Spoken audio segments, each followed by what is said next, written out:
भाई जो गुरु वचन पे डट गए कट गए फंद। तो क्या कह रहे हैं परमात्मा?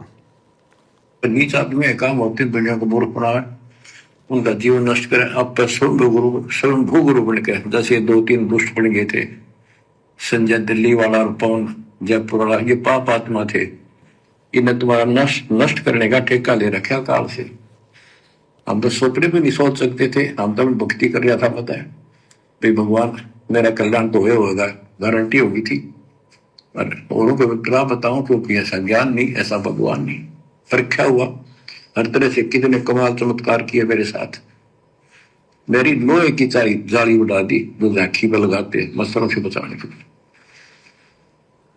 परमात्मा कह रहे हैं भगवान ने मेरे लोहे की जाली बढ़ा दी जो मच्छरों के बचाव के लिए लगाते हैं जाली।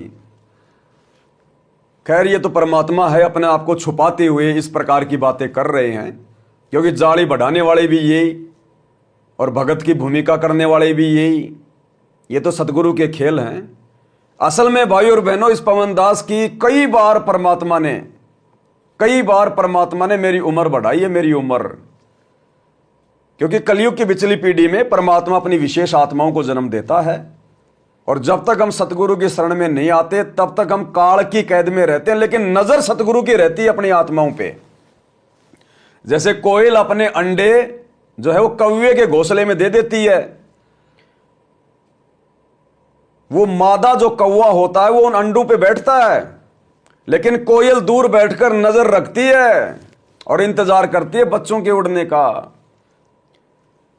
तो मैं क्या है, जब मैं 4वीं या 5वीं में जब मैं पढ़ा करता था, पहले तो क्या है कि मेरे जो पिताजी थे, जो अब तो मर चुके हैं, नाम दीक्षा ले ली थी उन्होंने, लेकिन भक्ति पूरी नहीं कर पाए, उनसे शराब नहीं छूटी थी।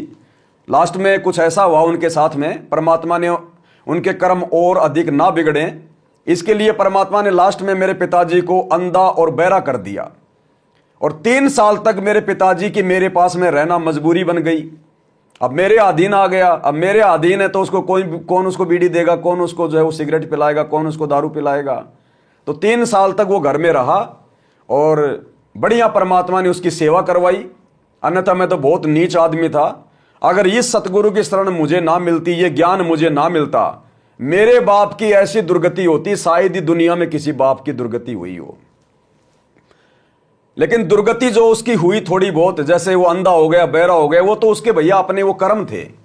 उन कर्मों में तो दास क्या कर सकता है, क्योंकि हमने तो उसको बार बार भक्ति से जोड़ा, बार बार मैंने उसका नाम शुद्ध करवाया, बरवाड़ा लेके जाता था। लेकिन मैं रहता जयपुर में, वो रहता गांव में। अब गांव में उसके 20 यार, पास में दारू का ठेका। अब पवन दास थोड़ा ना रोजाना कोई 150 किलोमीटर जाके उसका ध्यान रखेगा। तो अंत में उसके साथ क्या हुआ कि वो अंधा हो गया, बहरा हो गया, और मेरे साथ में रहना उनकी मजबूरी हो गई। और दास उस समय पांडवों की तरह अज्ञातवास भोग रहा था। मैनेजमेंट वाले मेरे पीछे हाथ धो के पड़े हुए थे। कभी देहरादून, कभी उत्तराखंड, कभी हरिद्वार, पता नहीं कहां कहां दास घूमता रहता था, सबको डाल के लोहारों की तरह। तो परमात्मा ने दास के अंदर, क्योंकि गुरुदेव भगवान कहते हैं कि भक्ति से आपके अंदर ये दया भाव भर जाएगा। आपके संस्कार परमात्मा काट देता है, चेंज कर देता है। तो मेरे बाप ने थोड़ा बहुत जो कष्ट उठाया, गूंगा होकर, अंधा होकर, वो तो थे उसके अपने कर्म। लेकिन सतगुरु की भक्ति ने उसको बचा लिया, अन्यथा उसके जैसी दुर्गति शायद ही दुनिया में किसी की होती। क्योंकि मेरा छोटा भाई है, आत्मा तो परमात्मा की है, अच्छी आत्मा है, उसको भी मैंने नाम दिलाया था। पूरे परिवार को मैंने नाम दीक्षा जो है वो दिलवाई थी। लेकिन मेरा भाई भक्ति मार्ग पर नहीं टिक पाया, उससे शराब नहीं छूट पाई, आज भी नहीं छूट पा रही है। तो भाई तो वैसे भी उसके साथ में मारपीट कर लिया करता था, गाली गलौज हो जाती थी दोनों बाप बेटों की। और मैं रहता था जयपुर में। अब मैं लोगों की नजरों में तो बड़ा शरीफ था, लेकिन कर्म बहुत ज्यादा उल्टे सीधे करता था। शराब ही नहीं पीता था, बाकी तो 1 नंबर का मैं जाहिल आदमी था। तो ऐसी स्थिति में मेरे बाप की दुर्गति होनी थी अगर मुझे दीक्षा नहीं मिलती। और मेरा बाप और मेरा जो रियल बाप है सतगुरु रामपाल जी भगवान, यदि मेरे उस नकली बाप को अपनी शरण में ना लेता तो मेरे जो शरीर के बाप हैं, नकली बाप, उन्होंने जो भी महीना 2 महीना जो प्रथम मंत्र का जाप किया, खाली उसी के प्रतिफल में और मेरे बाप ने आजीवन जो पानी की तरह जो शराब पी, क्योंकि हम तो बचपन से देखा करते थे। अब मेरा बाप तो पहलवान आदमी था भाई, हट्टा कट्टा दाढ़ी रखता था इतनी बड़ी, और लुंगी बांध के रहता था, क्योंकि वो पंजाब में रहता था, मतलब शुरू से ठेकेदार था, ठेके लिया करता था, धाकड़ आदमी था। और एक बार हमारे गांव में झगड़ा हो गया। हमारे गांव में दो प्रजाति हैं, एक यादव और एक सैनी, रास्ता एक है। तो उन सैनियों का यादवों का झगड़ा हो गया। मेरा बाप उस समय जवान था भाई, दाढ़ी बड़ी बड़ी, रात में रखता 6 फुट का लठ, और उस रास्ते के बीच में आके खड़ा हो गया। बोलाओ कौन सा आता इधर से माई का लाल जिसने दूध पिया है। वो जितने भी माड़ी भाई थे वो 2 दिन तक लेटरिंग पानी उधर ही करते रहे, हमारी तरफ नहीं आए वो। तो इतना धाकड़ आदमी था, लेकिन उसने शराब पी पी के लास्ट में अपना सत्यानाश कर लिया। तो उसने महीने 2 महीने जो सत भक्ति करी भाई और बहनों, खाली उसी सत भक्ति के प्रभाव से परमात्मा ने अंत में उसकी इतनी अच्छी सेवा करवाई हम लोगों से, इतनी अच्छी। उसका लेटरिन हम लोग उठा उठा के साफ करते थे, क्योंकि उसने तो मर्यादा तोड़ दी। मर्यादा तोड़ोगे तो भैया भगवान किसी का सगा नहीं है। मेरा बाप इतना पागल हो गया था, अंत में अपनी लेटरिन खुद ही खाने लग जाता था। यह शिक्षा मिल रही है भाई और बहनों हमें, कि आज ये पवन दास इस परमात्मा के कितना जो है वो नजदीक है। परमात्मा ने इस पवन दास को इस इतनी बड़ी भूमिका के लिए हीरो के रूप में चुना। उसके बावजूद भी पवन दास के बाप की अंत में यह स्थिति हुई। इसका मतलब परमात्मा किसी का सगा नहीं है। परमात्मा उसी का सगा है जो उसकी मर्यादा में रह के भक्ति करेगा। यह ना सोचना कि मेरा बेटा भक्ति कर रहा है, मेरी बहू भक्ति कर रही है, भगवान मेरे को भी संभाल लेगा। जो विशेष कर्म है वो तो भैया भोगने पड़ेंगे। ये निर्मोही परमात्मा है, समदृष्टि परमात्मा है। तो मेरी मां और मेरी जो सांसारिक जो भक्तमती है, अब तो हमारा भाई बहन का रिश्ता है, तो उन्होंने मेरे बाप की बहुत अच्छी सेवा करी।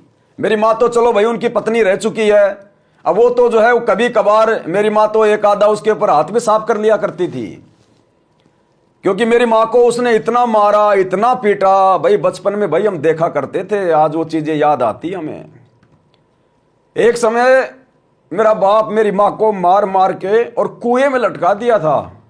हमारे घर के पास में कुआं है, हम छोटे छोटे थे उस समय, लेकिन इतना नहीं समझ पाते थे। बाद में परमात्मा ने थोड़ी बुद्धि खोली, तो मेरा बाप कुएं में लटका दिया करता था और मेरी मां को मार मार के गांव के बाहर निकाल देता था। मेरी मां बाहर जाके बैठा करती थी शमशान घाट की तरफ। मैं छोटा था और कहा करती थी कि भाई उस बच्चे को जो मतलब दूध पिलाना उसको लेके आओ। मेरा छोटा भाई था, फिर उसको दूध पिलाने के लिए हम लेके जाते थे मेरी मां के पास में। इतने कष्ट सहे माता जी ने। अगर मेरी मां अगर हार मान जाती उस जीवन से, जैसे आजकल की माता बहनें संगत में 2 थप्पड़ मार दिए उसके पति ने घर छोड़ के भाग जाती है। मेरी मां अगर घर छोड़ के भाग जाती, जो जुल्म उसने किए थे राक्षस जैसे, आज ये पवन दास आप लोगों के सामने लाइव आने के लिए नहीं होता। आज परमात्मा इस दास को भक्ति देकर आप भाई बहनों को दृढ़ करने के लिए यहां तक नहीं भेजता। तो मेरी मां की कितनी बड़ी भूमिका है, कितना बड़ा योगदान है। तो हम देखा करते थे भैया बचपन में ये सारी बातें। शराबी का बेटा कोई भगत बन सकता है क्या? परमात्मा ने बचाया इस दास को। समय से मुझे जयपुर में निकाल दिया, नहीं तो मैं भी उसी रंग में रंगा होता और आज मेरी भी वही होती ये दुर्गति। तो ये परमात्मा किसी का सगा नहीं है। इस परमात्मा की भक्ति ना करके, चाहे किसी की मां हो चाहे किसी का बाप हो, भैया वो किसी का सगा नहीं है। लेकिन हमारा जो कर्तव्य था भाई, उनका बेटा होने के नाते, उनकी जो है मतलब की पुत्र वधु होने के नाते, हम लोगों ने हमारे बाप की सेवा दिलो जान से की। हमने कभी उंगली, मैंने तो वैसे भी मेरे बाप की तरफ कभी जिंदगी में, मेरी माँ और मेरे बाप की तरफ, बाप तो मेरा मर गया, माँ मेरी मेरे साथ में रहती है, कभी मिलना हो तो आप जी उनसे पूछ सकते हैं। मैंने कभी मेरी माँ से ऊंची आवाज में जिंदगी में बात नहीं करी। मैंने मेरी माँ की तरफ कभी उंगली नहीं करी, जबकि मेरा छोटा भाई मेरी माँ के साथ में मार पिटाई कर चुका है। तो भाई और बहनों, संस्कार चाहे भाई हो चाहे बहन हो, सबके अलग अलग होते हैं। मैंने आज तक कभी मेरी माँ की तरफ कभी यूं आंखें निकाल के बात नहीं करी, ऊंची आवाज में बात नहीं करी, धमकाया नहीं, उंगली नहीं उठाई मैंने। और ना कभी मेरे बाप के आगे बाप के आगे तो बोलने का सवाल ही नहीं था। बाप तो मुझे मार मार के जो है गधा बना के रखता था। मैं तो बहुत ज्यादा उससे डरता था, लेकिन परमात्मा साथ में था, परमात्मा यहां तक ले आया। ये मैनेजमेंट की मार जो इस पवन दास ने सहन करी है ना, ये परमात्मा ने ऐसे सहन करवाई है, क्योंकि मेरे बाप ने बचपन में मुझे इतना मारा, मेरे को पका दिया, स्टील मैन बना दिया, जिस कारण से दास ये मैनेजमेंट के लट सहन कर गया। नहीं तो मैनेजमेंट जिस कदर मुझे मार रहा था उसका वीडियो नहीं बना पाया मैं। आप कहोगे भैया जानवर मर जाता, झोटा मर जाता, जिस प्रकार से वो 6-6 फुट के गेंडे मुझ पवन दास को मार रहे थे। तो उस बाप ने मुझे बचपन से मार मार के, क्योंकि मैं भी निकम्मा था। बाप भेजता था मुझे स्कूल में, मैं घूम फिर के आ जाता था। एक बार तो मेरा दादा ले गया मुझे पकड़ के स्कूल में, सरसों बड़ी बड़ी हो रही थी।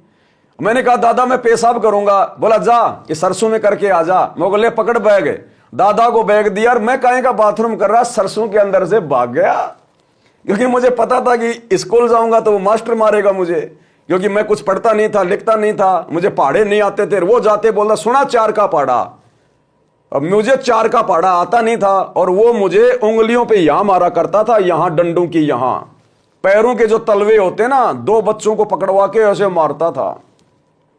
तो मेरे को तो सबने मारा ही मारा है। अब बड़ा हो गया तो ये मैनेजमेंट मार रहा है। तो मेरे को तो ये दुनिया मारती मारती आई है, खाली सतगुरु ने संभाल लिया, नहीं तो पता नहीं मेरा क्या हाल हो जाता। तो भाई और बहनों, चलो ये तो थोड़ी बहुत ये गर्भिद की बातें थी। हो सकता है दास को आप लोगों को नहीं बतानी चाहिए थी, परमात्मा दास को माफ करे। तो चलो हम आगे बढ़ते हैं अब अपने विषय के ऊपर। तो कहने का मतलब है सतगुरु किसी का सगा नहीं है। कोई इस गफलत में ना जिए कि मेरी तो ऐसे ही मौज रहेगी। भैया कुछ मौज नहीं है, यहां कुछ मौज नहीं है। अगर सतगुरु से दूर हो गए या मर्यादा तोड़कर भगत बने रहे, दिखावा करते रहे, अंत में दुर्गति होगी। दुर्गति जैसे मेरे बाप की हुई, जैसे दूसरे भगत भाई बहनों की हो रही है जो सतलोक आश्रमों से जुड़े हुए हैं। अकाल मौत, एक्सीडेंट में मौत, जहर खा के मौत, फांसी खा के मौत। ये सतगुरु किसी का सगा नहीं है। सतगुरु के लक्षण 4 बखाना। प्रथम वेद शास्त्र को ज्ञाना, दूजे हरि भक्ति मन कर्म वचन मानी, तीजे समदृष्टि कर जानी। ये समदृष्टि है, किसी में भेदभाव नहीं करता। ये वर्तमान में जो गुरु का परिवार गुरु को मानुष मान के जो बदमाशियां कर रहा है ना, ये आने वाले समय में देखना, ये गुरु का परिवार गुरु के दर्शन करने को तरसेगा, दर्शन करने को। ये दिखाएगा कि समदृष्टि क्या होता है। भाई जो गुरु वचन पे डट गे, कट गे फंद 84 के।